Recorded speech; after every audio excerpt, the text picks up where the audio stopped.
Bonjour tout le monde et bienvenue à notre célébration ce matin.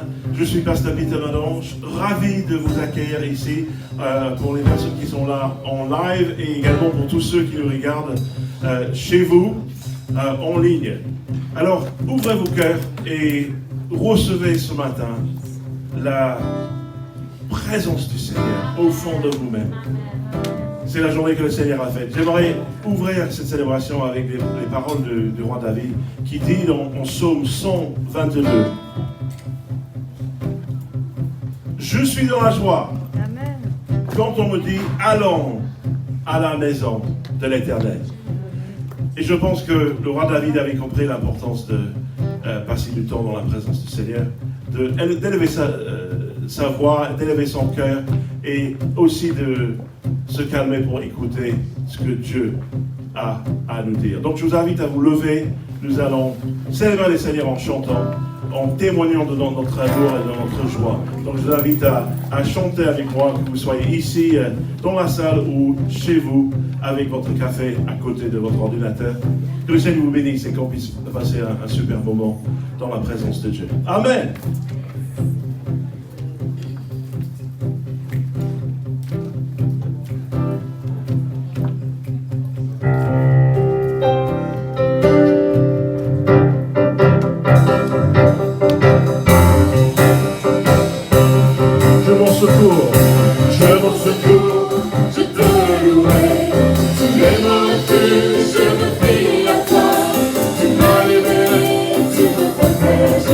My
ils sont son nom.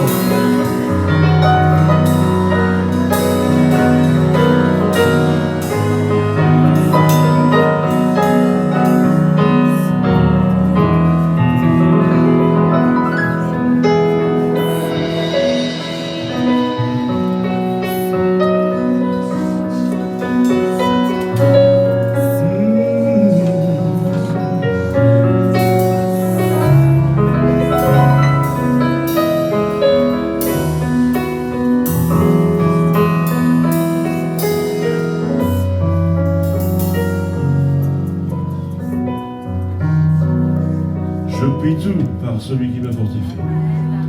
La Bible dit que si Dieu est pour nous, qui peut être contre nous? Alléluia. Amen, amen, amen. Je vous invite à élever vos mains et qu'on puisse remercier le Seigneur pour sa présence dans nos vies, pour tout ce qu'il est pour nous, pour tout ce qu'il représente pour chacun de nous. Merci Seigneur, merci Seigneur.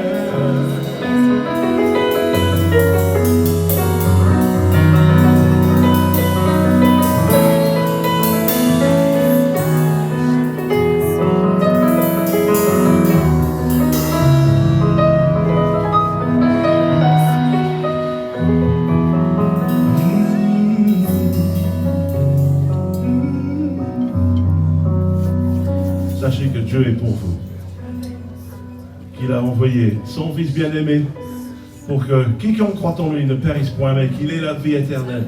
Donc nous pouvons nous réjouir ce matin de savoir que nous avons Dieu qui nous aime. Il n'est pas au loin, il est tout près de nous. Il vit dans nos cœurs.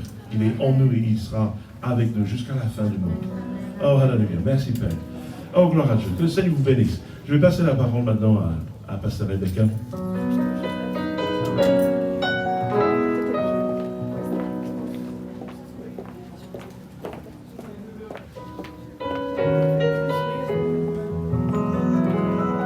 Bonjour à tous. Pour ceux qui ne me connaissent pas, je suis Pasteur Rebecca Boulanger. C'est une joie de vous accueillir à l'église Étincelle. Yeah. On est de retour dans la maison. Et comme vous le savez, l'église n'a pas été fermée pendant tout ce confinement. Merci à chacun d'entre vous qui ont participé dans les lives, dans les retransmissions, en différé aussi. Mais merci beaucoup à chacun d'entre vous. Mais c'est tellement bon de vous voir et de vous taper du coude.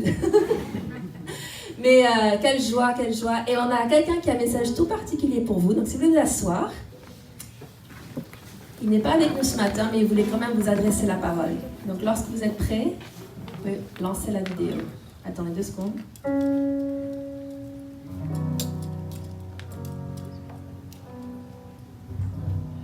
Bonjour, Église Étincelle. Donc ici c'est le pasteur Philippe Boulanger. Je vous salue chaleureusement au nom de Jésus-Christ depuis mon domicile, donc où je suis en convalescence.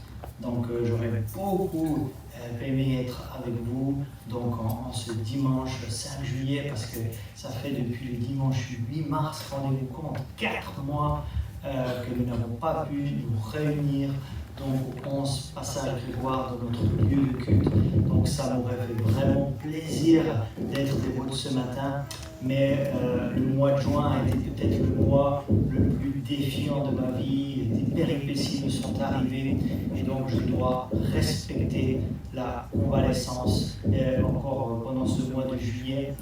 Je pense revenir donc dans les réunions, pas en tant que pasteur, mais en tant que frère en Christ, pour venir vous voir.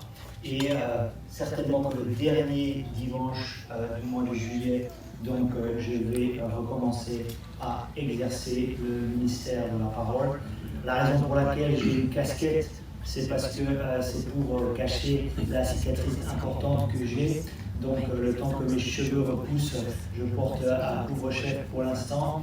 Et j'ai aussi donc des anneaux claviculaires pour que ma clavicule gauche puisse retrouver toute sa force. Donc je dois encore porter ces choses donc, jusqu'au 15 juillet. Donc voilà, ça me fait plaisir de pouvoir échanger avec vous. Je vous écris donc 2 fois par semaine, mais là je peux le faire de vive voix. Et donc je remercie bien évidemment le Seigneur Jésus-Christ car sa main a été sur moi pendant cet accident donc le 6 juin 2020. Et j'aimerais aussi remercier le corps médical. J'ai rencontré des gens compétents et j'ai rencontré des gens chaleureux. Et j'aimerais évidemment vous remercier, vous, le corps de Christ. Et j'aimerais vous lire ce verset dans Colossiens, chapitre 4, verset 12, qui dit « Épaphras, qui est des vôtres, vous salue, serviteur de Jésus-Christ, dit Paul. Il ne cesse de combattre pour vous dans ses prières, afin que vous teniez bon comme des hommes faits, pleinement disposés à faire toute la volonté de Dieu. » Donc on voit que c'était Épaphras qui faisait partie des Colossiens. Il ne cessait de combattre pour eux dans ses prières. Et vous savez quoi? L'opération s'est bien passée grâce au corps médical. Mais la convalescence se passe bien grâce à vous et au corps de Christ, parce que vous avez combattu pour moi avec vos prières. Et ça, je ne l'oublierai jamais. Je ne l'oublierai jamais. Je sais que si j'en suis là où j'en suis aujourd'hui, c'est grâce à votre soutien spirituel. Peut-être vous avez prié une fois, peut-être vous avez prié beaucoup de fois, mais ça a été un combat dans la prière. Et je remercie aussi toutes celles et ceux qui nous ont aidés, donc matériellement. Certaines personnes nous ont confectionné des plats, d'autres sont venus nous aider dans des travaux pratiques, dans la maison. Certains même nous ont soutenus financièrement. Donc je ne peux pas citer tout le monde évidemment, mais vraiment beaucoup de soutien de la part de l'Église, non seulement à l'échelon local, mais aussi à l'échelon régional, à l'échelon européen, à l'échelon mondial. Des gens ont combattu pour moi dans la prière et ça, j'en suis éternellement reconnaissant. Donc voilà, je vous souhaite une bonne célébration parce que ce matin, étant donné qu'avec les enfants c'est encore difficile de combiner le tout aux 11 passages à prévoir. Donc ce matin, je vais m'occuper des filles pour que ma femme, pasteur Rebecca, puisse exercer le ministère de la parole de Dieu et être présente parmi vous. Et voilà, on va se revoir prochainement. Ma convalescence, voilà, je suis dans une pente ascendante. Les forces physiques, psychiques reviennent de plus en plus. Et ça me permet de passer aussi beaucoup de temps avec le Seigneur et vraiment des révélations arrivent. Et vraiment, ça change la donne de passer cette épreuve avec le Seigneur, qui nous donne sa force dans la vie. Voilà, je vous remercie pour ces quelques minutes d'attention. Amen. Je vous remercie. Amen, amen. Et je sais que notre bien-aimé Pasteur Philippe est en train de nous regarder ce matin. Et j'aimerais qu'on puisse lui montrer juste un geste de notre affection. Peut-être vous voulez vous lever à votre place et applaudir bien fort et inviter les appareils. Merci Philippe. Merci. On t'embrasse très tendrement. Et nous croyons avec toi que tu seras rétabli très rapidement. Amen, amen, amen. Sois béni Philippe. Gloire à Dieu. Merci. Vous pouvez reprendre vos places.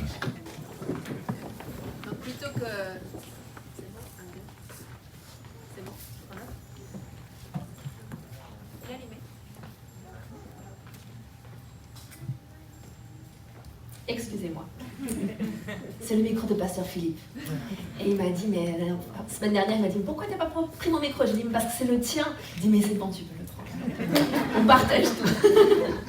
Mais je me suis dit que ça me ferait du bien de le voir aussi en direct quelque part. Parce que même cette semaine, c'est la première fois qu'il a envoyé un audio note à l'équipe pastorale et au conseil d'administration. Ils ont tous dit, ah, ça fait tellement du bien de t'entendre.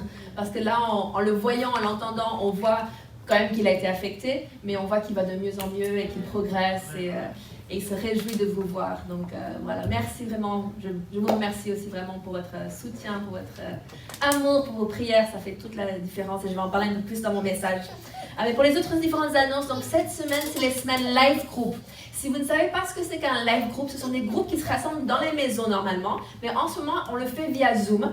Et donc, c'est des groupes de partage, de prière autour d'une étude biblique et on échange. Et si vous voulez en savoir plus, il y a un numéro de téléphone que vous pouvez appeler qui va s'afficher sur l'écran. C'est le 07 67 06 14 80. c'est le numéro de portable de l'église et vous pouvez en savoir plus sur les live groups. Aussi, si vous voulez en savoir plus par rapport aux communautés de disciples, vous pouvez aussi appeler ce numéro. Et si vous êtes nouveau dans la région, vous ne connaissez pas encore trop de personnes, parce qu'on sait que pendant ce temps de confinement, il y a des gens qui sont venus ici pendant la période estivale, il y a des gens qui déménagent, qui viennent habiter sur la Côte d'Azur. Et nous voulons que chacun puisse retrouver un bon contact, la communion fraternelle avec les gens. Donc les life groups, c'est à peu près une dizaine de personnes. Les communautés de disciples, c'est 2-3 personnes. Voilà. Et j'ai eu des super retours. Je sais que le trinôme de mon mari, ils sont venus à la maison cette semaine et ça a été un soutien même pour nous. Nous avons des binômes et des trinômes et ça nous aide tellement et je sais que ça peut vraiment vous aider. Ensuite, mardi soir, nous avons notre prochaine célébration. Ça va être une soirée louange et témoignage cette fois-ci. Bien sûr, on priera un petit peu à la fin, mais on a envie d'entendre de vous, on a envie d'entendre votre témoignage de ce que vous avez vécu. Il y a des personnes qui ont vécu des choses extraordinaires depuis le mois de mars. Certains, on avait déjà fait une soirée avec des vidéos de témoignages, c'était vraiment super. Mais là, on va le faire en direct. Donc, vous pouvez vous inscrire. Le lien pour s'inscrire est disponible. Je vais l'envoyer à tout le monde à la fin de la célébration, à tous ceux dont j'ai le numéro de téléphone.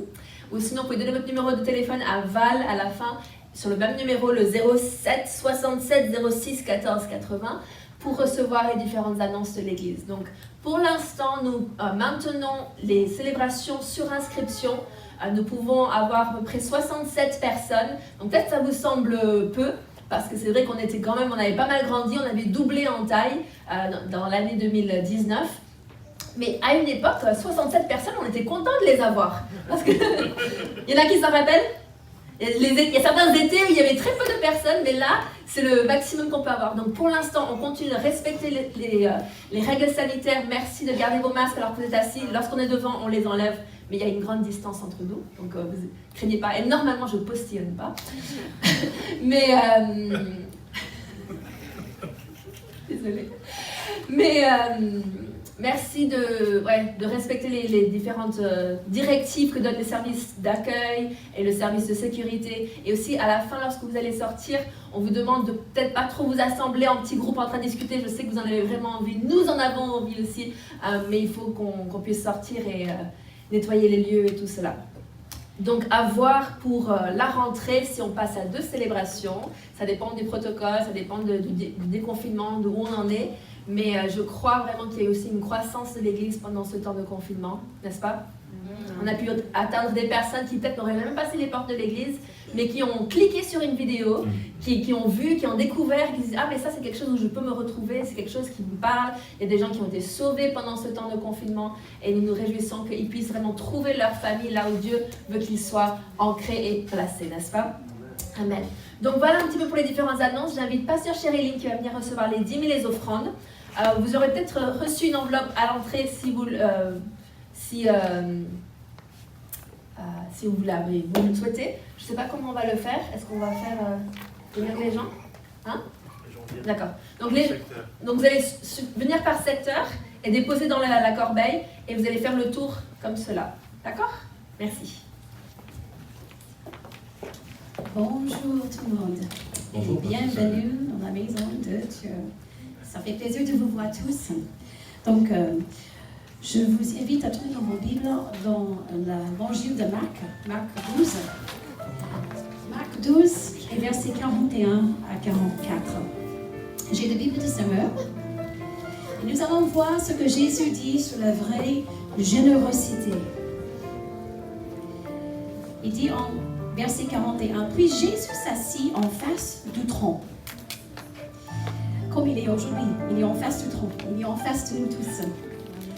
Et il observait ceux qui déposaient de l'argent. Beaucoup de riches y avaient déjà déposé de fortes sommes quand il arriva une pauvre veuve, verset 42, qui déposa 2 petites pièces, une somme minime, verset 43. Alors Jésus appela ses disciples et leur dit, « Hé disciples, viens ici, j'ai quelque chose à vous dire. Vraiment, mais vraiment, je vous l'assure, cette pauvre veuve a donné bien plus que tous qui ont mis de l'argent dans le tronc. Car tous les autres ont seulement donné de leur superflu, mais elle, dans sa besoin ou dans sa pauvreté, elle a donné tout ce qu'elle possédait et tout ce qu'elle avait pour vivre. Et vous savez qu'une petite contribution qui est donnée volontairement avec tout notre cœur vaut beaucoup, beaucoup plus que donner dans notre superflu. Et ça, Jésus est en train d'observer. Et il était où quand il a observé ça? Il était dans le temple, il était à l'église. Donc nous voyons que Jésus, il est allé à l'église et nous voyons que sans doute il a donné aussi ses dîmes et ses offrandes parce qu'il a observé. Et puis après, il a instruit aussi ses disciples en disant que cette veuve, une veuve qui est vulnérable, qui a très peu de revenus, de sources revenus, hein, parce que Jésus a dit que le vrai évangile, c'est de s'en occuper des veuves et des orphelins. Et donc, elle était seule. Mais Dieu, Jésus, ce jour-là, il a observé et il se disait, alléluia, que le petit ou le somme minimum qu'elle a donné dans le tronc a été une somme énorme au ciel. Amen. Donc, elle a eu un impact extraordinaire au ciel. Peut-être on peut dire que oui, c'est petit, mais vous savez que Dieu, tout ce que nous faisons, que petit ou grand, tout est grand dans les yeux de Dieu, parce que nous servons un grand Dieu et il voit notre cœur. Amen. Donc, je voulais juste vous encourager. Je sais que c'est des temps inhabituels que nous sommes en train de vivre. Hein? C'est pas comme normal, mais je voulais juste vous encourager pour ceux qui sont peut-être sans salaire en ce moment, ou peut-être vous n'avez plus de travail, etc. Mais sache que Dieu est en train d'observer tout ce que vous faites et c'est grand dans ses yeux. Amen.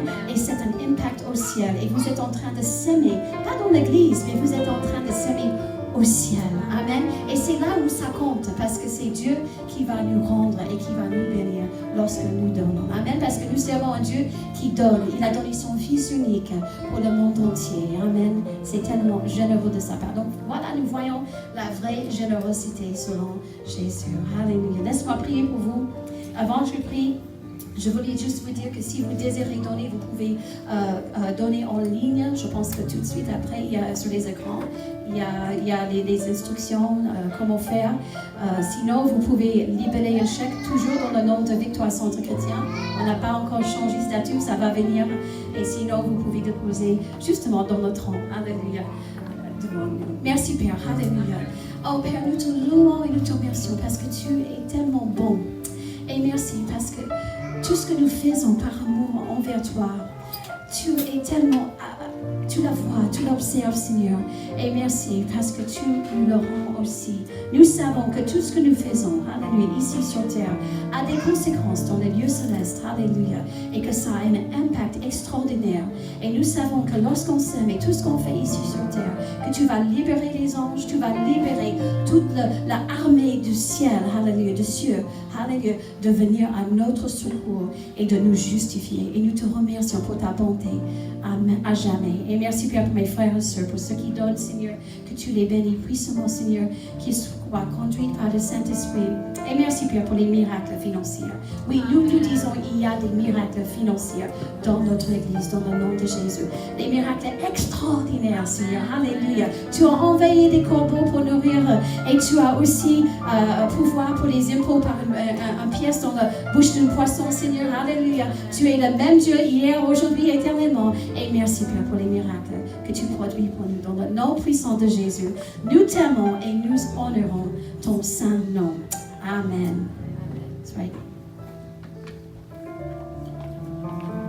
Nous allons chanter. Et pendant ce chant, vous pouvez vous avancer en vous distançant, bien sûr. Prenez votre temps.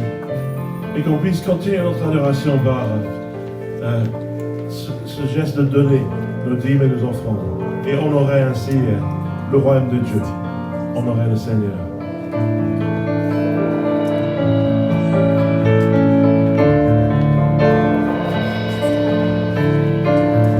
Je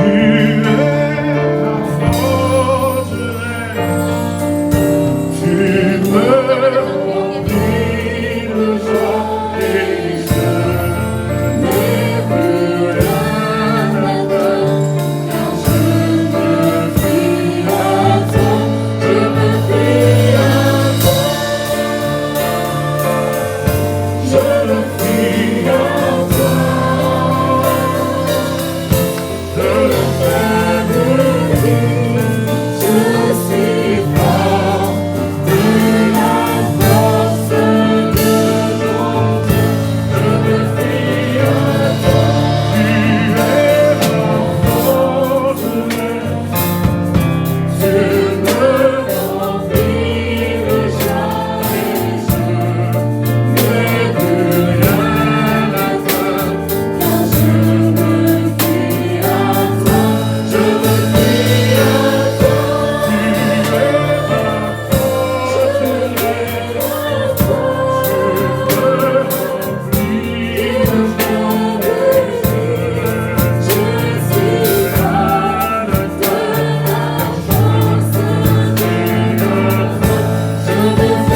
places, trouvez vos Bibles et nous allons ouvrir nos cœurs pour entendre la parole de Dieu. C'est Pasteur Rebecca qui va nous apporter la parole. Donc merci Père pour l'onction de Dieu, l'onction qui parle à travers ta servante et qui touche nos cœurs, l'onction de Dieu qui vit en nous, qui va vivifier les choses à notre esprit pour que nous puissions comprendre quelle est la largeur, la hauteur, la grandeur de l'amour que tu réserves aux saints. Oh Seigneur, merci. Merci Père, nous avons tellement besoin de ta présence et nous te remercions que tu puisses nous atteindre ce matin. Seigneur, nous voulons régler nos antennes, nous voulons ajuster les choses dans nos cœurs pour pouvoir t'entendre. Merci Saint-Esprit. Merci Saint-Esprit de communiquer la grâce de Dieu. Et tout le monde a dit Amen. Si vous êtes à côté de quelqu'un, vous pouvez leur donner un coup de coude, bien fort. Gentil. Hein? Et on va laisser la place et la parole à Pasteur Rebecca. Donc on m'a demandé de prendre la parole ce matin. Donc la semaine passée, nous avons conclu notre série qui était sur 6 week-ends différents d'Allumer le prophétique. Et c'était vraiment une super série. Et c'était super de pouvoir terminer cette série parce qu'on voulait quand même venir jusqu'au bout, pas attendre que Pasteur Philippe soit rétabli, mais vraiment compléter cela. Et ce mois-ci, le mois de juillet, nous allons avoir 4 prédicateurs différents, parce que les 4 pasteurs vont prêcher, donc je commence. Ensuite, ce sera ou Pasteur Peter O'Shering, je ne sais pas encore, mais les deux, ils feront un week-end chacun. Et le dernier week-end de juillet sera Pasteur Philippe, a priori, qui va revenir et prêcher. Donc on se réjouit vraiment de ce que le Seigneur va faire. Et j'avais vraiment quelque chose qui tournait en moi, parce que c'est vrai que on a vu, il y a quelques semaines passées, avec Pasteur Donato. Est-ce qu'il y en a qui ont suivi le message avec Pasteur Donato? Oui. Donc il faudra me faire des signes de la main, des pouces, parce que je ne vois pas vos beaux sourires. D'accord? Normalement, je vois vos sourires, mais là, je ne les vois pas. C'est caché par des beaux masques. Mais il y a quelques semaines passées, Pasteur Donato a partagé avec nous qu'il y a eu plusieurs sortes de grâces. Il y a diverses grâces de Dieu. Donc il avait dit qu'il y avait la grâce qui sauve, qu'on voit en Éphésiens 2:8, la grâce qui nous soutient, la grâce pour servir et la grâce dans laquelle nous demeurons. Et on va voir un autre genre de grâce qui existe aussi. Mais la phrase clé, je ne sais pas si vous vous rappelez de tous les acronymes de Pasteur Donato, je ne vais pas vous le faire parce que je ne m'en rappelle pas, mais la phrase c'était « C'est trop beau pour être vrai, mais la bonne nouvelle, c'est que c'est vrai ». Voilà, tout à fait. Donc, comme vous le savez, nous sommes passés par une tempête et nous y sommes encore un peu dedans, au point de vue mondial. N'est-ce pas? Je parle de la pandémie qu'il y a eu dans le monde.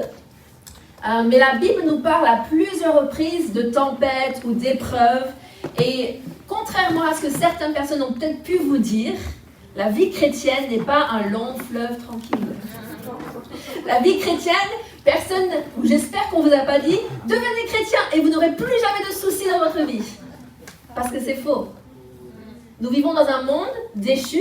Nous ne sommes pas encore allés au ciel. Il y a quelqu'un qui est allé voir un serviteur de Dieu une fois, il lui dit « Pasteur, prie pour moi pour que je n'ai plus de problème avec le diable. » Il a dit « Mais si tu veux, je peux prier pour toi, mais tu vas mourir et aller au ciel. » Parce que c'est que là-haut que tu n'auras plus de problème avec le diable.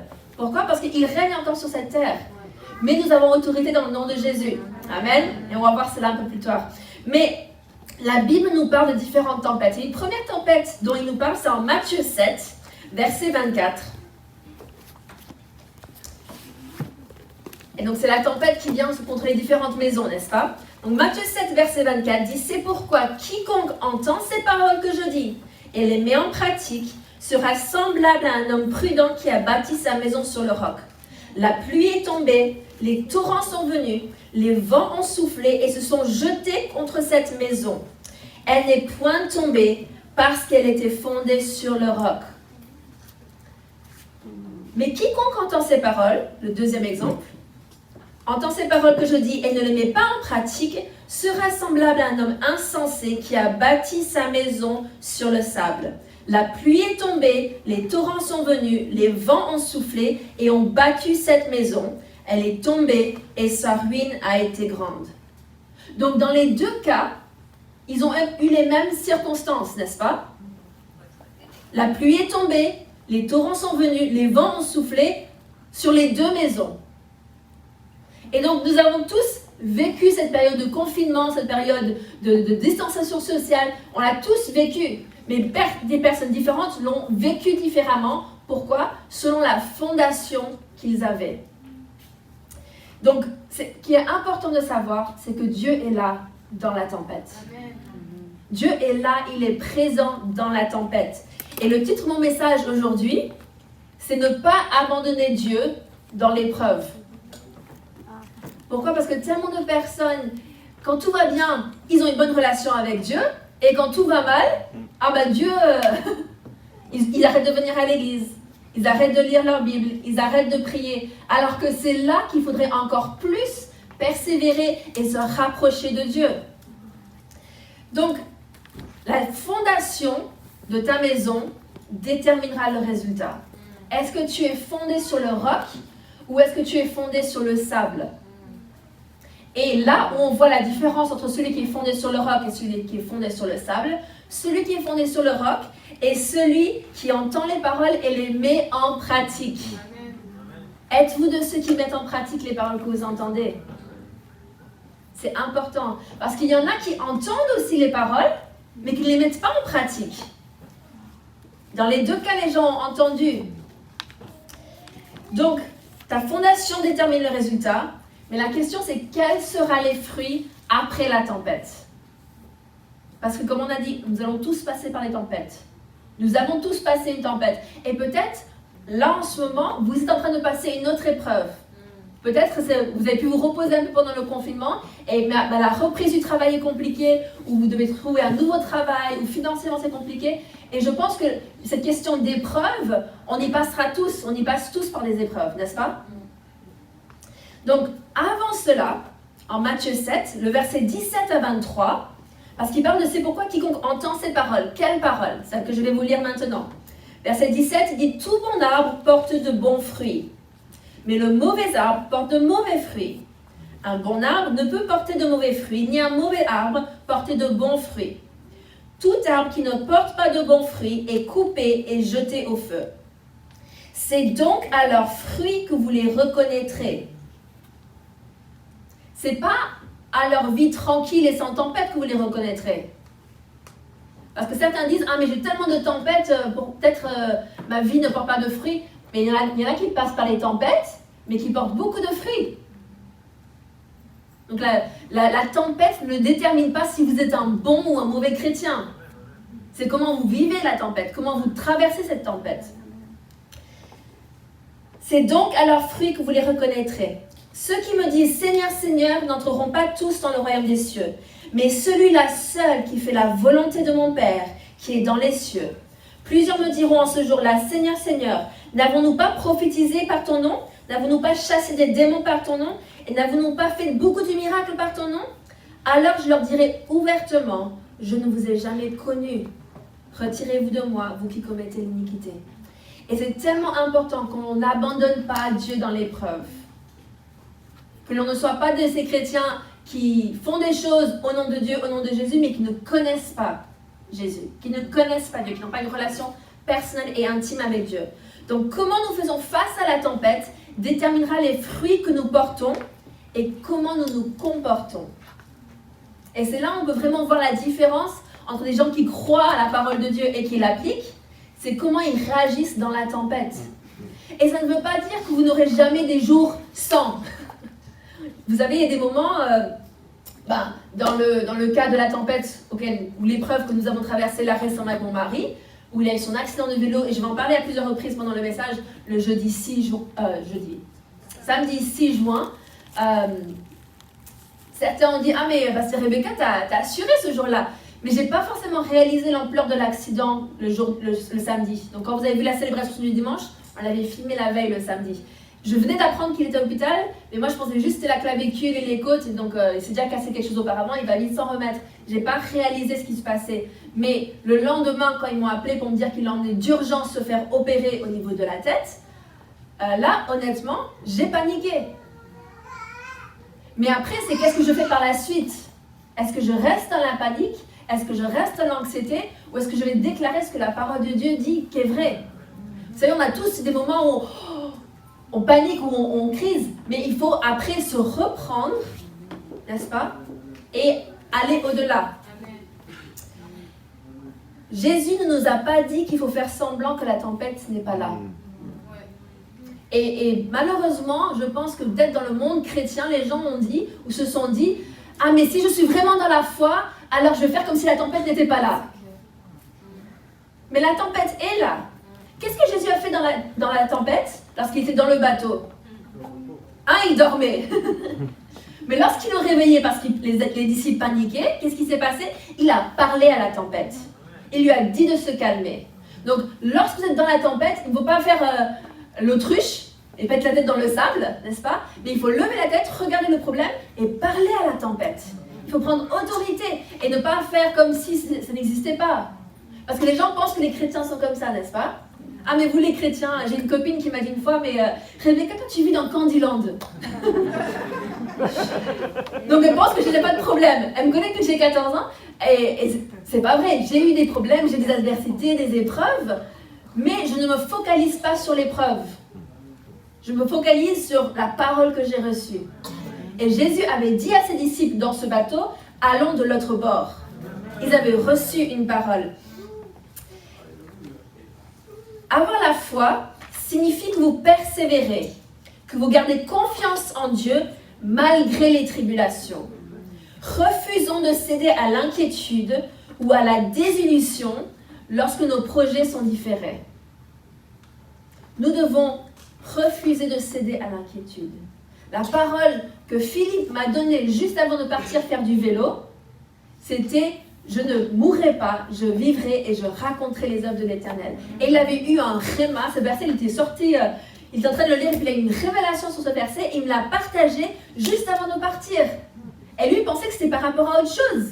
Mais nous avons clairement vu par la suite que c'était par rapport à cet accident qu'il allait avoir. Donc nous sommes certains du fait que ce n'était pas la volonté de Dieu qu'il y ait eu un accident. Mais Dieu nous a donné les armes nécessaires, les paroles nécessaires pour combattre dans ce combat, comme il a dit, n'est-ce pas?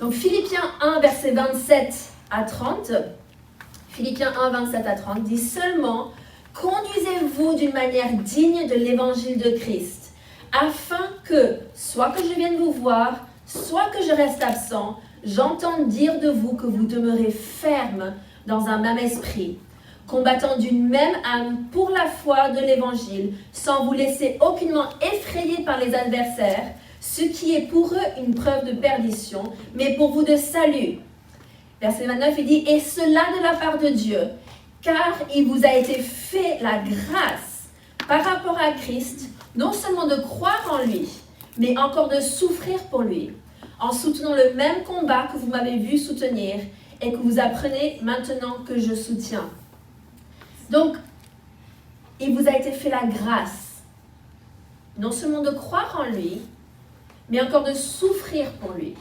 Et c'est vrai que dans le milieu de la foi, on parle très peu de la souffrance, n'est-ce pas? Parce qu'on est des gens de la foi et on parle de la victoire. On était victorieux chrétiens pendant 35 ans et donc c'est... Ah! Mais dans la vie, il y a de la souffrance, mais il y a différentes souffrances. Et c'est important de ne pas subir les souffrances pour lesquelles nous avons été rachetés. Donc, quelles sont les choses pour lesquelles nous avons été rachetés? Nous avons été rachetés de la malédiction. Nous avons été rachetés de la maladie. Nous avons été rachetés de la pauvreté. Donc, ces choses-là, nous n'avons pas à les subir. Mais la Bible parle aussi de souffrance ou de persécution parce qu'on est consacré à Dieu. Et ça, c'est un autre type de persécution. Hébreux 10, 32, on voit beaucoup l'apôtre Paul. Et l'apôtre Paul, on peut quand même se dire que c'est quand même quelqu'un qui faisait la volonté de Dieu, qui voyait des signes, des prodiges, des miracles. C'est un apôtre de la foi. Mais êtes-vous d'accord de me dire avec moi qu'il a quand même vécu des souffrances? Il n'a pas vu un long fleuve tranquille. Hébreux 10, 32 à 36 dit « Souvenez-vous de ces premiers jours où, après avoir été éclairés, vous avez soutenu un grand combat au milieu des souffrances. D'une part, exposé comme un spectacle aux opprobres et aux tribulations, et de l'autre, vous associant à ceux dont la position était la même. En effet, vous avez eu de la compassion pour les prisonniers, et vous avez accepté avec joie l'enlèvement de vos biens, sachant que vous avez des biens meilleurs qui durent toujours. Mais ceci est le verset clé. N'abandonnez donc pas votre assurance, à laquelle est attachée une grande rémunération, car vous avez besoin de persévérance. Amen. Mes amis, nous avons besoin de persévérance, n'est-ce pas? Afin qu'après avoir accompli la volonté de Dieu, vous obteniez ce qui vous est promis. Encore un peu de temps, celui qui doit venir viendra et il ne tardera pas. Alléluia. Et mon juste vivra par la foi. Donc pour vivre par la foi, il faut persévérer. Il dit, mais s'il se retire, mon âme ne prend pas plaisir en lui. Nous, Église Étincelle, ceux qui nous regardent, nous ne sommes pas de ceux qui se retirent pour se perdre, mais de ceux qui ont la foi pour sauver leur âme. Nous ne sommes pas de ceux qui se retirent. Et donc, si vous êtes en plein milieu d'une épreuve, ne vous retirez pas, n'abandonnez pas Dieu, parce que lui ne vous abandonnera pas. Vous avez besoin de vous accrocher fermement, de persévérer, d'aller de l'avant avec lui. En Actes 14, 19 à 20, on voit l'apôtre Paul et le verset commence comme ceci, ou le milieu du verset, ils disent « Après avoir lapidé Paul ». Ça, dans mon dictionnaire, c'est une souffrance physique, morale. Mais après avoir lapidé Paul, ils le traînèrent hors de la ville pensant qu'il était mort. Et là, ce qui est intéressant, et je l'avais lu, et ça m'a parlé particulièrement, il dit « Mais les disciples l'ayant entouré, il se leva et entra dans la ville. » Donc, la lapidation, c'est une épreuve, c'est une tempête. Mais Tony Cook, il a un super livre qui est là-bas, qui s'appelle « Vaincre les tempêtes ». Et si c'est un sujet qui vous parle aujourd'hui, je vous encourage vraiment d'acheter ce livre, c'est des éditions Lettres Nations. Et Tony Cook est un de nos invités, il est déjà venu à plusieurs reprises dans l'église, et c'est un excellent enseignant de la parole. Et il parle de gens qui s'appellent des chasseurs d'orage. Et les chasseurs d'orage, c'est des gens qui vont chasser les orages pour voir comment ça se passe, mais surtout pour aider les personnes qui peuvent être victimes de ces orages. Donc, c'est des gens qui vont dans l'orage pour secourir les autres, pour former un cercle autour d'eux et les aider à se relever. Et donc là, les disciples, qu'est-ce qu'ils ont fait? Ils ont fait un cercle, ils l'ont entouré, l'apôtre Paul. Je suis sûre qu'ils ont prié, ils ont déclaré des bonnes choses et l'ont aidé à se relever. Donc, peut-être que tu n'es pas, toi, personnellement, actuellement dans une épreuve. Mais tu peux aider quelqu'un qui est en plein milieu d'une épreuve. Pourquoi? Parce qu'il y a une grâce dans l'épreuve. Il y a une grâce dans l'épreuve. Souvent on parle de la grâce qui sauve, la grâce qui... Il y a une grâce pour tenir ferme et il y a une grâce que Dieu nous donne dans l'épreuve. Et je peux vous le dire, je l'ai vraiment ressenti ce dernier mois. Demain, ça fera 1 mois depuis l'accident et j'ai ressenti la grâce de Dieu comme jamais auparavant. Amen. Pasteur Philippe me le dit, il a dit, c'est cette période de 1 mois et demi là, c'était la période la plus difficile de toute sa vie. Et moi, j'ai dû prendre des responsabilités plus, j'ai dû prendre la tête, j'ai dû prendre initiative et faire différentes choses, mais je sais que c'est seulement par la grâce de Dieu. C'est pas parce que je suis une femme forte. Oui, je suis une femme qui a du caractère. Et lorsque Philippe et moi on a commencé à se fréquenter, quelqu'un lui a dit « Mais est-ce que tu es sûre que tu vas pouvoir canaliser ou cadrer Rebecca ?» Et j'ai dit à Pasteur Philippe, je dis « Mais... » Bon, il n'était pas encore pasteur, mais je dis « Mais chérie, je dis, tant que tu fais ce que la Bible dit et tu vas dans la volonté de Dieu, je te suivrai, je serai soumise à toi. Si ce n'est pas d'accord avec la volonté de Dieu, non. Mais on marche ensemble, on vit ensemble. Et il y a eu d'autres périodes dans la vie où c'est moi qui ai été faible. J'ai passé par un burn-out, par des périodes très compliquées, et c'est lui qui a été dû être la personne stable qui m'a soutenue. Mais là, en ce moment, c'est moi qui ai dû... Et la grâce de Dieu dans l'épreuve, mes amis, c'est impressionnant. C'est vraiment impressionnant parce qu'on a senti vos prières et les prières de tous nos amis et partenaires dans le monde entier, mais il y a la grâce pour prendre les bonnes décisions, pour gérer les situations. Et ça ne veut pas dire que c'était facile. Je ne suis pas en train de dire ça du tout. Mais en Acte 4, en 1 Pierre 4, verset 12,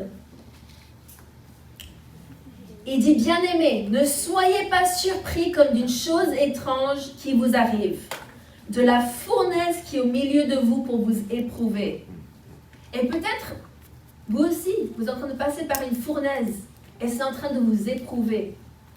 Mais il dit « Réjouissez-vous au contraire de la part que vous avez aux souffrances de Christ, afin que vous soyez aussi dans la joie et dans l'allégresse lorsque sa gloire apparaîtra. Si vous êtes outragés pour le nom de Christ, vous êtes heureux parce que l'Esprit de gloire, l'Esprit de Dieu repose sur vous. L'Esprit de Dieu repose sur vous, mes amis. Lorsque vous avez accepté Jésus en tant que Seigneur et Sauveur, son Saint-Esprit est venu habiter en vous avec, vous avez la Trinité de Dieu avec vous, et l'Esprit de Dieu est là pour vous apporter cette grâce dont vous avez besoin dans l'épreuve. Et nous ne sommes pas ignorants des desseins de l'ennemi, n'est-ce pas? Le voleur ne vient que pour tuer, voler, égorger et tuer. Et nous avons vu pendant ce temps de Covid, Pasteur Peter a attaqué dans sa santé, Pasteur Chérini a attaqué dans sa santé, Philippe aussi, moi aussi. Et l'ennemi essaie d'attaquer la tête. Parce qu'il arrive à décimer la tête, il pense qu'il pourra faire éparpiller les brebis, n'est-ce pas? Mais dans le verset que j'ai lu tout à l'heure, je ne sais plus où il est, mais ils disent que vous demeurez ferme, que je sois là ou que je sois absent. Et c'est pour ça que la communauté de disciples et les life groups sont tellement importants. Parce que peut-être que notre pasteur principal en ce moment est en convalescence, mais l'Église va de l'avant. Vous allez de l'avant. Vous êtes en train de voir des victoires, avoir des percées. Et c'est pour la gloire de Dieu. Amen. Que vous puissiez continuer d'aller de l'avant. 1 Pierre 2, versets 19 à 20, donc un peu plus loin, il dit « Car c'est une grâce de supporter des difficultés en souffrant injustement pour garder bonne conscience envers Dieu. En effet, quelle gloire y a-t-il à endurer de mauvais traitements si vous commettez des fautes? Si tu fais une faute et que tu as un mauvais traitement, c'est quelque part normal. Mais si tu es juste et tu es en train de marcher droit devant Dieu et que tu es attaqué, mais peut-être que c'est parce que c'est l'ennemi qui s'est attaqué. Il dit, mais si vous endurez la souffrance alors que vous faites ce qui est bien, c'est une grâce aux yeux de Dieu. Et donc, l'apôtre Paul, on va le voir un peu plus loin, c'est un exemple de quelqu'un qui a marché droit devant Dieu, une fois qu'il s'est converti, n'est-ce pas? Avant ça, il était un terroriste, comme il le disait en ses propres mots. Il terrorisait les chrétiens. Mais après, il a marché droit devant Dieu. Et il nous a laissé une grande partie du Nouveau Testament. Et c'est lui qui a dit en 2 Timothée 4, 7, « J'ai combattu le bon combat, j'ai terminé la course, j'ai gardé la foi. » Avec toutes ces souffrances, avec tous ces challenges, ces défis qu'il a vécus, il a quand même réussi à garder la foi et aller jusqu'au bout de sa course. Et c'est ce que nous, en tant que pasteurs, on souhaite pour chacun d'entre vous. On ne souhaite pas que vous soyez chrétien pendant 6 mois et après quelque chose arrive et que vous repartez dans le monde. Non, on veut que vous persévériez jusqu'à la fin. Ne pas abandonner Dieu dans l'épreuve. Et donc l'apôtre Paul a aussi vécu des défis, mais Dieu lui a dit « Ma grâce te suffit ». N'est-ce pas?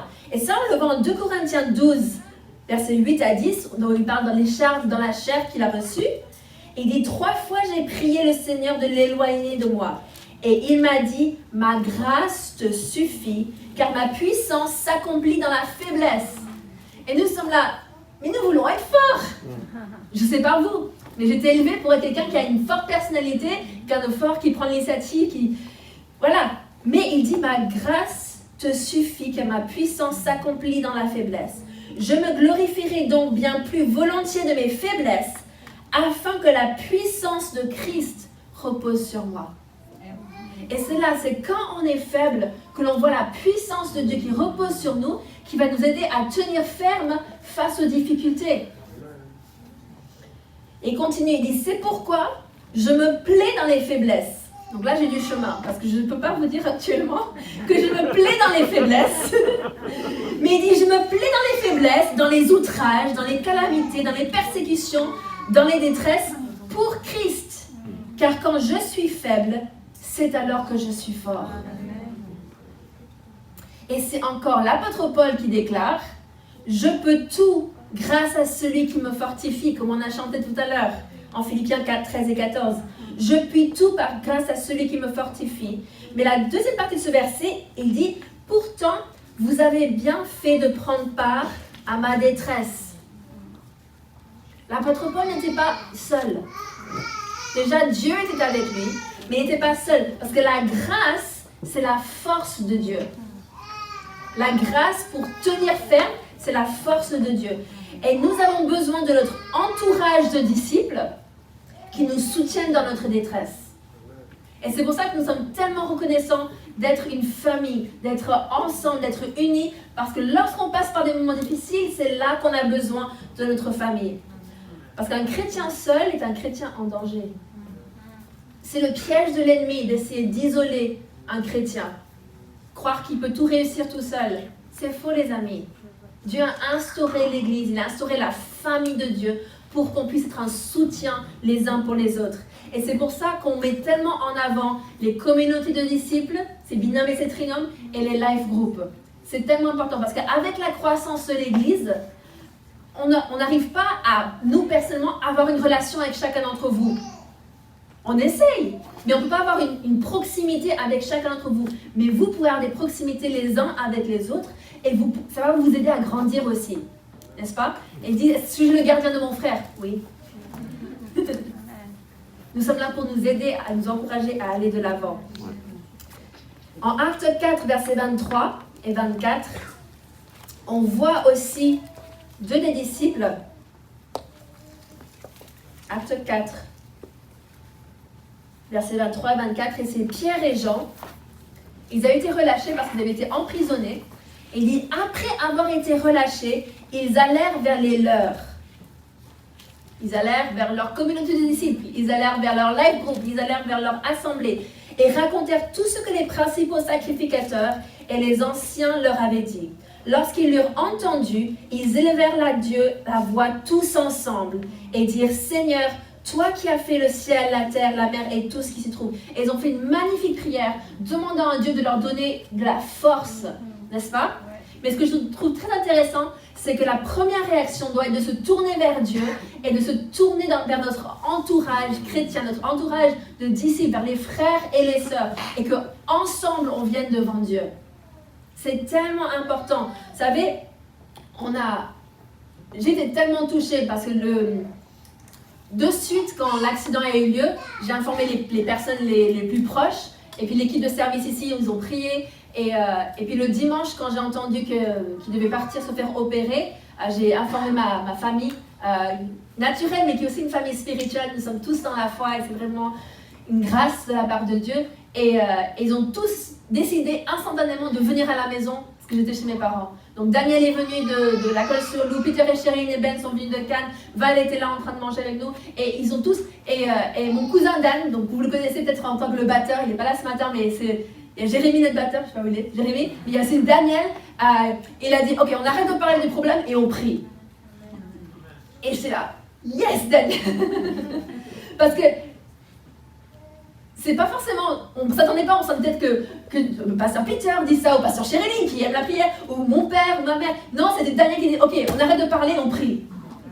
Et Daniel a prié, mon frère Caleb a prié, on a tous prié ensemble, et c'était tellement fort, le soutien. Et ensuite, on a informé des personnes proches au début, et il y a des gens qui ont prié dans le monde entier. Et c'était impressionnant parce que je ne suis pas forcément du genre à aller demander une chaîne de prière et des choses comme ça, je n'y crois pas forcément, mais je crois en demandant aux bonnes personnes de prier.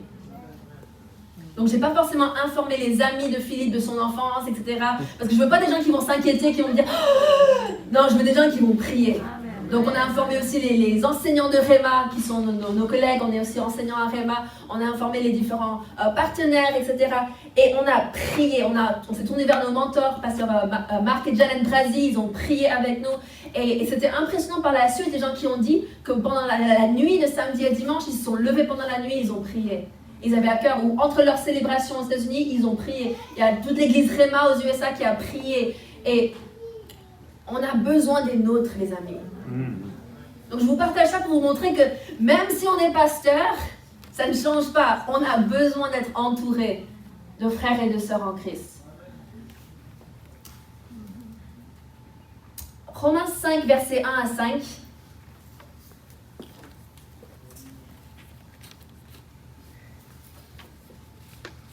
Ouais, je vais le dire maintenant parce que j'avais plutôt le partager à la fin, mais quand j'avais ce message qui tournait en moi, j'ai cette phrase qui m'est venue. Et je ne sais pas si c'est pour quelqu'un ici ou quelqu'un qui nous regarde, mais j'ai cette phrase qui m'est venue qui était de souffrir en silence. Et en fait, il y a beaucoup de personnes qui pensent que parce qu'ils sont chrétiens ou parce qu'ils sont forts, dans le naturel, etc., ils doivent souffrir en silence. Ils doivent subir sans montrer, sans divulguer, et qu'ils doivent porter un masque. Mais ce n'est pas biblique, les amis. Il ne faut pas souffrir en silence. Même Jésus a demandé à ses disciples de prier avec lui dans le jardin de Gethsémane, n'est-ce pas? Il est allé retourner et dit, pourquoi vous priez pour moi? Il allait subir la croix. Et Jésus lui-même, le Fils de Dieu, a demandé à d'autres personnes de prier pour lui et de le soutenir dans la prière.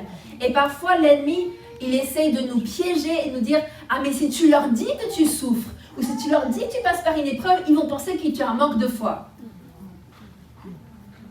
Alors que la Bible dit, humiliez-vous sous la puissante main de Dieu et il vous élèvera un temps convenable. Mais nous avons besoin, et ça ne veut pas forcément dire l'annoncer au monde entier. Je ne l'ai pas annoncé au monde entier que Philippe s'était blessé. Je l'ai dit plus tard, une fois que je suis stabilisée, etc. J'ai informé les personnes qui devaient être informées, mais je n'ai pas posté immédiatement une vidéo sur Facebook, etc. Vous avez été informés parce que vous êtes notre église. Au fur et à mesure, vous avez été informés progressivement, mais on informe les bonnes personnes, des personnes qui, tu sais, vont s'accorder avec toi dans la prière. Et c'est pour ça, les groupes WhatsApp, il y a le groupe de femmes, il y a le groupe des hommes, il y a le groupe étincelle, il y a plein de différents groupes, mais on s'accorde dans la prière pour des sujets clés. Et je sais que la prière fervente du juste a une grande efficacité. Et il y a des moments où je me sens faible. Et c'est là que j'ai besoin de mes frères et mes sœurs en Christ qui sont forts à ce moment-là, de m'aider à lever les bras pour pouvoir gagner la bataille. Romains 5, verset 1 à 5 dit « Étant donc justifiés par la foi, nous avons la paix avec Dieu par notre Seigneur Jésus-Christ, à qui nous devons d'avoir eu par la foi accès à cette grâce dans laquelle nous demeurons fermes. » Nous demeurons fermes. Accès à par la foi, n'est-ce pas? C'est la foi que Dieu nous donne cette grâce-là, dans laquelle nous demeurons fermes. Et nous nous glorifions dans l'espérance de la gloire de Dieu. Bien plus, attention, nous nous glorifions même des afflictions. C'est une chose de le lire, c'est une chose de le vivre, ça. On n'a pas envie de se glorifier des afflictions. Mais nous nous glorifions des afflictions, sachant que l'affliction produit la persévérance. La persévérance, la victoire dans l'épreuve. Et cette victoire, l'espérance. Nous avons une bienheureuse espérance. Il dit, or l'espérance ne trompe point, parce que l'amour de Dieu est répandu dans nos cœurs par le Saint-Esprit qui nous a été donné. Nous avons cette bienheureuse espérance, les amis, et on peut demeurer ferme. Donc, puisque c'est une grâce, je peux y accéder par la foi. C'est-à-dire, je ne sais pas le faire dans ma propre force.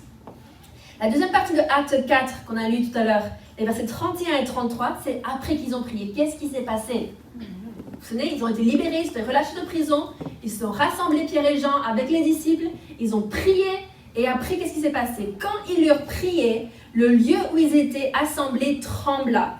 Ils furent tous remplis du Saint-Esprit, et ils annonçaient la parole de Dieu avec assurance. La multitude de ceux qui avaient cru n'était qu'un cœur et qu'une âme. Nul ne disait que ses biens lui appartenaient en propre, mais tout était commun entre eux. Les apôtres rendaient avec beaucoup de force témoignage de la résurrection du Seigneur Jésus-Christ. Et une grande grâce reposait sur eux tous. Une grande grâce. J'étais au téléphone avec Dominique hier, elle m'a appelé, elle m'a partagé ce verset par rapport à cette grande grâce. Et ça m'a tellement parlé, je me dis, ah mais ça c'est parfait, je vais le mettre dans mon message demain. Et pasteur Philippe, il a presque commencé à pleurer quand il a entendu ce passage. Après les afflictions, après, ils sont retrouvés, ils ont prié. Et une grande grâce était pas seulement sur celui qui a traversé la souffrance ou l'épreuve, mais sur eux tous. Et nous croyons qu'il y a une grande grâce qui arrive sur cette église. Il y a une grande grâce qui arrive sur chacun d'entre vous. Peu importe les circonstances actuelles que vous vivez, Dieu veut vous aider à passer de l'autre bord. Il veut vous aider à traverser la tempête, à traverser la fournaise et arriver de l'autre bord. Et voici mon dernier verset pour aujourd'hui. Alors, 1 Pierre 5, 10 à 11. 1 Pierre 5, 10 à 11. Il dit, le Dieu de toute grâce. Donc, il réexplique à nouveau qu'il y a différentes grâces, n'est-ce pas? Diverses grâces. Le Dieu de toute grâce, qui vous a appelé en Jésus-Christ à sa gloire éternelle, après que vous aurez souffert un peu de temps, vous perfectionnera lui-même, vous affermira, vous fortifiera et vous rendra inébranlable. Amen. À lui soit la puissance au siècle des siècles. Amen. Vous voyez ces 4 choses, il vous perfectionnera lui-même. C'est-à-dire parfois dans nos vies, il y a des choses qu'il faut qu'on réajuste, qu'on change, n'est-ce pas? Mais il vous affermira. Et je pense qu'on a tous besoin de ça en ce moment, n'est-ce pas? On a besoin d'être affermis. Ensuite, il vous fortifiera. La force de l'Éternel sur vous. Et il vous rendra inébranlable. Inébranlable, c'est-à-dire peu importe la tempête qui s'élève, peu importe ce qui se passe autour de vous, vous êtes inébranlable. On ne peut pas vous déterrer. Hallelujah. Donc, quelle est l'application de ce message? Parce que nous avons à cœur, en tant qu'équipe pastorale, en tant que pasteur, de vous donner des messages que vous pouvez appliquer dans votre vie, qui sont concrètes, n'est-ce pas, concrets. Donc, première cas de figure, c'est si tu es toi-même dans une épreuve, qu'est-ce que tu peux faire? Entoure-toi des bonnes personnes. C'est tellement important, mes amis. Vous savez, Job, dans l'Ancien Testament, il lui en est arrivé pas mal de choses. Mais il n'était pas forcément entouré des bonnes personnes. Ses amis qui avaient des bonnes intentions au début ont dit plein de choses qui n'étaient pas forcément très bonnes. Donc, entourez-vous des bonnes personnes. C'est tellement important. Cherchez la face de Dieu. On pourrait peut-être mettre chercher la face de Dieu premièrement. Hein. Cherche la face de Dieu premièrement. Ensuite, entoure-toi des bonnes personnes. Ensuite, tiens ferme dans la foi. Dans ta foi. Tiens ferme. Ne permets pas à ta foi de chanceler à cause de circonstances adverses. Les circonstances peuvent changer, mais ta foi en Dieu ne doit pas changer. Amen. Et surtout, n'abandonne pas Dieu. Parce que lui ne t'abandonne pas. Il est là avec toi. Il veut t'aider, te secourir, te sauver, t'enlever du feu. Mais des fois, on passe par le feu pour être perfectionné aussi, pour enlever les impuretés, comme je l'ai partagé mardi soir. Et le deuxième cas de figure, c'est si tu n'es pas actuellement dans une épreuve. J'ai envie de dire gloire à Dieu. Si tu n'es pas dans une épreuve. Mais regarde autour de toi. Regarde autour de toi. Qui peux-tu aider à traverser son épreuve? Parce que je pense, on peut peut-être lever la main si c'est le cas, mais je pense qu'on a tous traversé une épreuve ou une autre dans notre vie, n'est-ce pas? Mais parce qu'on a traversé des épreuves, on est équipé pour aider d'autres à traverser leurs épreuves. Comme dit Tony Cook dans son livre, on peut être des chasseurs d'orage. On peut aller et aider les gens lorsqu'ils sont assaillis par la vie ou par la tempête. Et c'est ça aussi la force, à nouveau, des communautés des disciples et des life groups. C'est de veiller les uns sur les autres, de se soutenir, de s'entraider. Donc, quelle épreuve est-ce que tu as traversée? Quelle leçon as-tu apprise? Parce que si on traverse une épreuve sans apprendre de leçons, espérons qu'on ne repasse pas la même épreuve pour vraiment apprendre la leçon. Amen. On essaie de l'apprendre. Si on peut apprendre la leçon sans l'épreuve, c'est le top du top. Mais parfois, on traverse une épreuve et en conséquence, on apprend une leçon. Et des fois, on n'apprend pas la leçon, donc on repasse la même épreuve. Moi, je vous ai parlé de mon burn-out. J'ai pas appris la leçon la première fois. Et donc, en sortant du burn-out, je me suis mise à fond à faire plein de choses pour rattraper le temps perdu. Mais je me suis mise dans un autre burn-out. Et ça a été cyclique.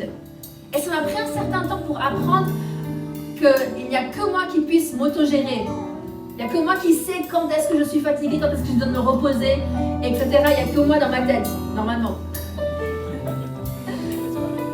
On espère. Il n'y a que moi. Mais il y a le Saint-Esprit qui est en moi.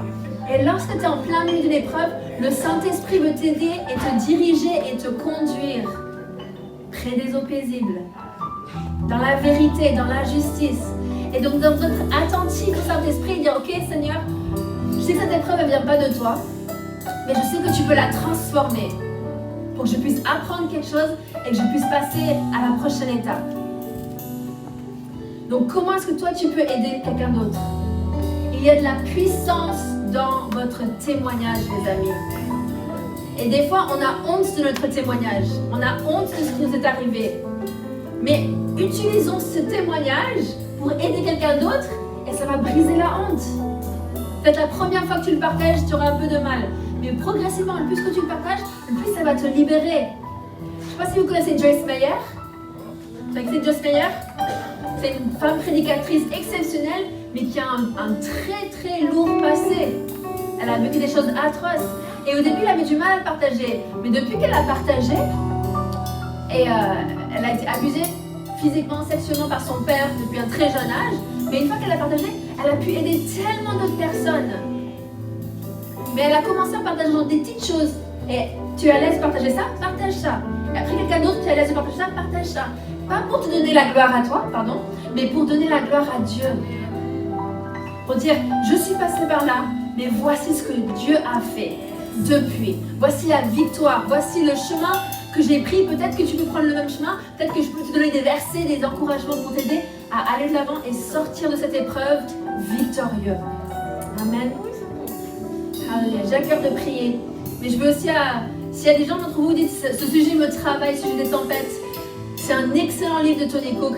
Pour vous dire, je l'ai pris avec la Bible et un cahier pour noter. Et c'est ça que j'ai emmené à Pasteur Philippe à l'hôpital. J'ai emmené le Vaincre les tempêtes de Tony Cook, sa Bible et un carnet, parce que Pasteur Philippe aime beaucoup écrire. Et je lui dis, j'emmène un carnet neuf, comme ça il sera inspiré. Mais il a lu et ça l'a vraiment beaucoup aidé. Parce qu'il parle des différentes sortes de tempêtes. Il y a une tempête parce que tu es dans la volonté de Dieu. Il y a une tempête qui est parce qu'il y a de l'opposition. Il y a une tempête parce qu'il y a quelqu'un d'autre a désobéi à Dieu. Et il y a une tempête parce que tu as désobéi à Dieu. N'est-ce pas? C'est Jonas. Il a désobéi à Dieu et il s'est retrouvé plein milieu d'une tempête. Mais c'est très très bien expliqué dans ce livre. Et il est aussi en PDF sur le site Lettres Nation. Mais j'ai à cœur de prier avec vous. Je ne sais pas si des gens ici vous dites, je suis en train de passer par une épreuve. Et si c'est vous, j'ai vraiment à cœur de prier pour vous, là où vous êtes.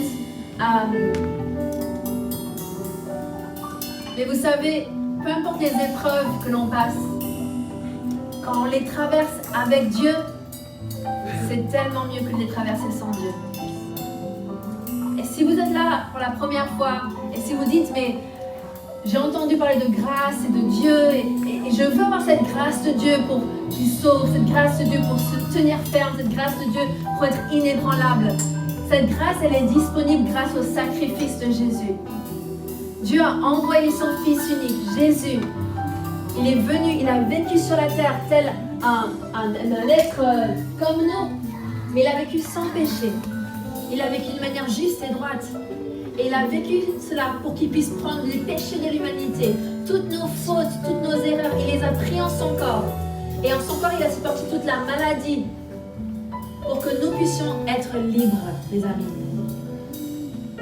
Alors que vous nous regardez en direct, ou que vous soyez ici, si vous n'avez encore jamais pris cette décision de faire de Jésus votre Seigneur et de Sauveur, de l'accepter dans votre vie, cette choix, cette décision est disponible pour vous.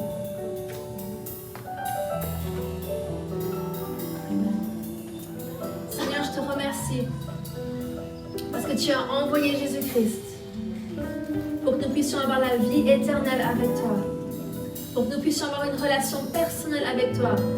Et Père, je prie pour mes frères et mes sœurs ici présents, que s'ils ne connaissent pas encore Dieu, qu'ils puissent confesser Jésus en tant que Seigneur et Sauveur et croire dans leur cœur que Dieu l'a ressuscité entre les morts et ils seront sauvés. Merci Seigneur pour cette grâce que tu nous donnes d'avoir une relation personnelle avec toi. Dans le nom de Jésus. Et si c'est vous et vous dites, Pasteur Rebecca, je suis en train de traverser une épreuve et j'aimerais que tu pries avec moi. Si vous pouvez juste me faire un signe de la main. Ouais, je vous vois. Ouais. Amen. On va tous se lever et on va prier ensemble. Amen. Et je prie que là où vous êtes, peut-être que je n'impose pas les mains sur vous aujourd'hui, mais le Saint-Esprit est avec vous. Et il va vous toucher. Lui connaît les circonstances, il connaît la situation et il va agir. Amen. Et nous, en tant que corps de Christ, on vous entoure dans la prière. Vous n'êtes pas seuls. Nous sommes votre famille spirituelle et nous sommes là pour vous aider et vous encourager. Seigneur, je te remercie pour mes frères et sœurs ici présents. Et Père, je te remercie parce que tu es là présent parmi nous pour toucher les vies, pour transformer. Et Père, je te remercie parce que tu agis puissamment dans chacune des situations. Chaque personne qui a levé la main ou chaque personne qui nous regarde, qui a besoin que tu agisses. Seigneur, je te remercie parce que tu nous as donné cette parole d'aller de l'autre bord, de traverser le lac. Et peu importe la tempête qui se déchaîne, nous voulons être un peuple qui écoute, qui entend ta parole et qui la met en pratique. Et Père, ta parole dit de chercher ta face, de chercher Dieu, et que ceux qui cherchent Dieu le trouvent. Et Père, je te remercie parce que même en plein milieu de la fournaise, tu es là avec nous pour nous secourir, pour nous restaurer, pour nous sauver. Merci Père, que nous allons en ressortir sans même l'odeur de la fumée. Alléluia. Merci Père. Pour les situations financières, pour des situations au niveau de l'immobilier, du logement, pour des situations familiales. Père, je prie que ta main n'est pas trop courte pour sauver, que ta main agit puissamment et que tu viens toucher mes frères et mes sœurs là où ils sont. Oh, tu es puissant, puissant pour sauver. Merci pour ta grâce pour persévérer dans l'épreuve. Ta grâce pour persévérer dans l'épreuve.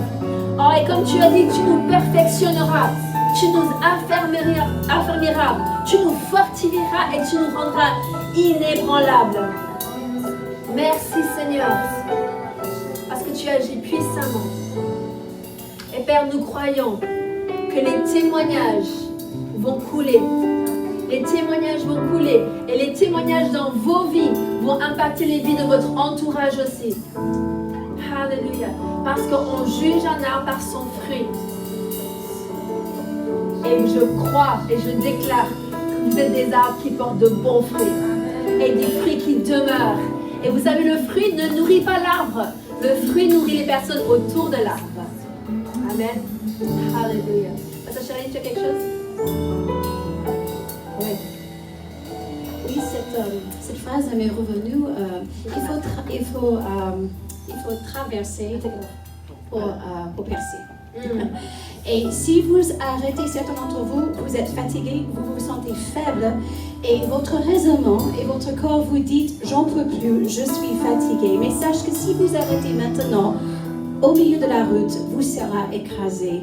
Donc Dieu vous dit, il faut traverser pour percer le cap. Et je veux juste vous encourager ce matin de vraiment compter sur sa grâce. Baignez dans sa grâce en ce moment. Recevoir ce message dans votre cœur pour que vous pouvez traverser, pour justement percer. Alléluia. Au nom de Jésus. N'arrêtez pas au milieu de la route. Ne mettez surtout pas au milieu de la fleuve turbulente. Vous risquez de vous couler. Alléluia. Donc il faut traverser pour verser. Tout comme Jésus a dit, on traverse l'autre côté, c'est la même chose pour nous. Mais nous pouvons le faire parce que Dieu ne nous demande pas de faire quelque chose qui est impossible à nous. Amen. C'est écrit en 1 Jean, dans le livre de 1 Jean. Jésus est avec nous, on peut tout faire par Christ qui nous fortifie. Il est là, fortifie vos cœurs dans le nom puissant de Jésus. Amen. Amen, amen. Nous allons terminer avec un dernier chant. Mais je suis conscient dans mon esprit qu'il y a des gens ici qui ont besoin de la main de Dieu parce que ça ne va pas bien dans votre corps. Il dit dans la parole que par ces meurtrissures, par les meurtrissures du Seigneur Jésus, nous avons été guéris. Je vous invite à élever vos cœurs pendant que nous chantions et le Saint-Esprit va vous toucher et vous serez rétablis. Et Dieu va vous visiter ce matin. Donc, ayez foi. Ne perdez point courage, mais ayez foi en Dieu et laissez le Seigneur vous bénir. Donc chantez avec nous et recevez en même temps la guérison, la puissance de Dieu.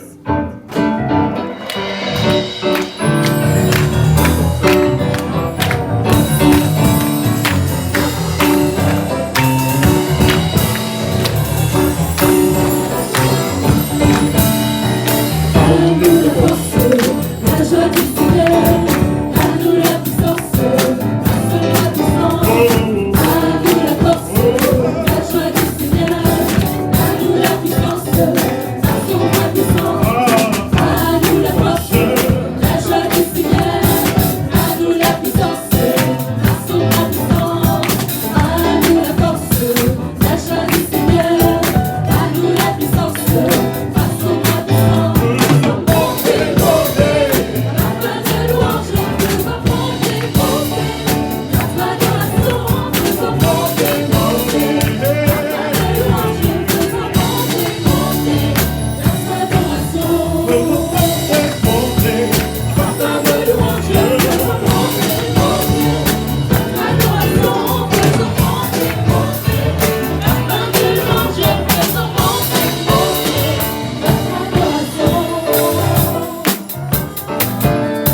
le Seigneur vous bénisse, qu'il vous garde, qu'il fasse luire sur vous sa face et qu'il vous accorde sa paix. Amen.